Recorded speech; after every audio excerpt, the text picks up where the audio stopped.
Assalamualaikum warahmatullahi wabarakatuh. Alhamdulillahirabbil alamin. Wassalatu wassalamu ala asrofil anbiya'i wal mursalin wa ala alihi washabihi ajmain. Amma ba'd. Para pendengar yang budiman, alhamdulillah kami dari pimpinan Wilayah Dewan Masjid Indonesia bersua kembali dalam acara sore ini. Dan pada kesempatan yang baik ini akan sampaikan materi membina manusia insan kamil atau mewujudkan insan kamil. Kiranya tidak berlebihan bahwa hanya di masjidlah manusia akan sempurna menjalankan ibadah, karena yang utama ibadah sholat adalah berjamaah di masjid. Untuk memulai bagaimana kita mewujudkan insan kamil, tidak lain kita mulai bagaimana proses sholat sejak dari wudhunya. Maka wudhu disebut juga toharoh, menyucikan diri.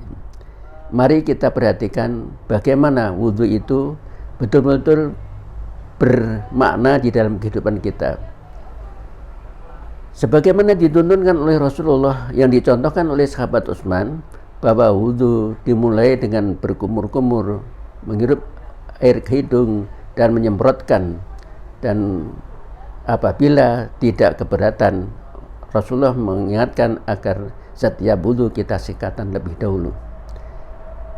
Kita tahu mulut yang kita bersihkan itu, kita sadar bahwa mungkin dari mulut ucapan-ucapan bisa salah, bisa keliru, maka dengan wudhu itu kita mohon agar apa yang terlanjur diucapkan salah itu kita diampuni dengan wudhu itu. Kemudian yang kedua, membasuh muka. Membasuh muka, di sana ada mata, ada hidung, dan mata yang kita gunakan untuk melihat bisa melihat yang baik, bisa melihat yang tidak baik, yang menyebabkan dosa. Maka di saat wudhu itu kita mohon juga akibat pandangan mata yang tidak baik, mohon bukan diamunkan. Juga demikian hidung mungkin membau yang tidak benar juga dapat ampunan. Kemudian kita sehabis adalah mengusap atau membasuh tangan kanan 3 kali sampai siku-siku, kemudian yang kiri 3 kali. Di situ juga mengandung pengajaran. Di samping kita membersihkan lahirnya, tentu apa yang dilakukan tangan itu untuk melakukan hal-hal yang bermanfaat, bisa juga mengakibatkan dosa akibat dilakukan oleh tangan. Maka di saat kita membasuh tangan juga sekaligus mohon ampun agar juga dibersihkan akibat yang telah dilakukan oleh tangan tidak baik. Dan kemudian kita mengusap kepala, di mana kepala tempat kita berpikir. Kita sadar bahwa manusia banyak kebutuhan, banyak keinginan, pemikiran-pemikiran itu bisa pemikiran yang positif dan bisa negatif. Apabila mungkin terlanjur negatif, maka dengan diusap itu mudah-mudahan Allah mengampuni pemikiran yang tidak baik. Dan kemudian terakhir ada membasuh kedua kaki kita, telapak sampai dengan mata kaki, dari kanan dan kiri. Kemudian kita juga mohon akibat langkah-langkah kaki kita yang tidak benar, mudah-mudahan juga diampuni.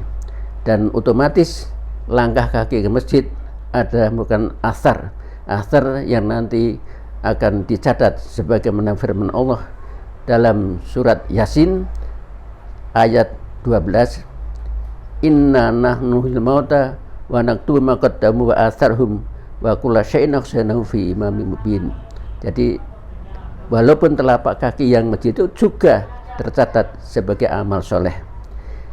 Maka dengan wudhu ini otomatis kita sudah memulai untuk mewujudkan pertama kali bagaimana untuk menjadi manusia yang bersih lahir batin, yang suci lahir batin.